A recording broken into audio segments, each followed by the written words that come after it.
अस्सलाम वालेकुम दोस्तों, मोहब्बतन जो माग ड्रामे जो टीज़र रिलीज़ थी चुको है। तव्हांखे इन जी डेट ॿुधायूं कहिड़ी डेट ते मोहब्बतन जो माग ड्रामो सीरियल स्टार्ट थियण वारो आहे। मोहब्बतन जे माग में कहिड़ा अदाकार नवां जेका वरी एड थिया आहिनि। धमाकेदार ॻाल्हि इहा आहे त अब्बास गुल भी इन में मोहब्बतन जे माग में छा आहे या न, ॿिया कहिड़ा नवां अदाकार इन में हूंदा, हिन में केतिरियूं किस्तूं आहिनि, ही कहिड़ी तारीख़ ते रिलीज़ थींदो, तव्हांखे इहो ॿुधाईंदासीं हिन जी कहाणी कहिड़े हिसाब जी आहे, कहिड़े इलाइक़े में रिकॉर्ड कई वई आहे, इहा भी तफ़सील ॾींदासीं तव्हांखे। दोस्तों पहिरियां वीडियो के पूरो ॾिसो थी सके त शाहिद खोसो वीलॉग यूट्यूब चैनल के ज़रूर सब्सक्राइब कंदा, असांजे पेज के भी फॉलो लाइक शेयर ज़रूर कंदा। दोस्तों इन में मेन करेक्टर जो है अब्बास गुल भी आहे, कमाल खान यानी अहमद अली, ॿियो राणो जो रबन जो भाउ हूंदो हुयो उहो भी इन में अथव। छाजे करे जो जेन्युइन नाला खणंदासीं तव्हांखे सम्झ में ॻाल्हि न ईंदी, छाजे करे हर माण्हू खे इन जे असली नालनि जी ख़बर न हूंदी आहे।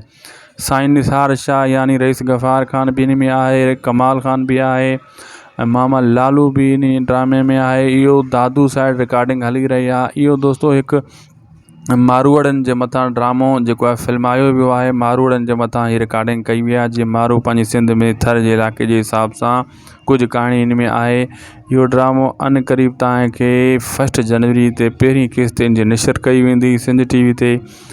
ड्रामो बेहतरीन ड्रामो आहे, बेहतरीन अदाकार आहिनि। दोस्तों असांखे ॾींदा इजाज़त, मिलंदासीं नेक्स्ट वीडियो में। ख़ुदा हाफ़िज़।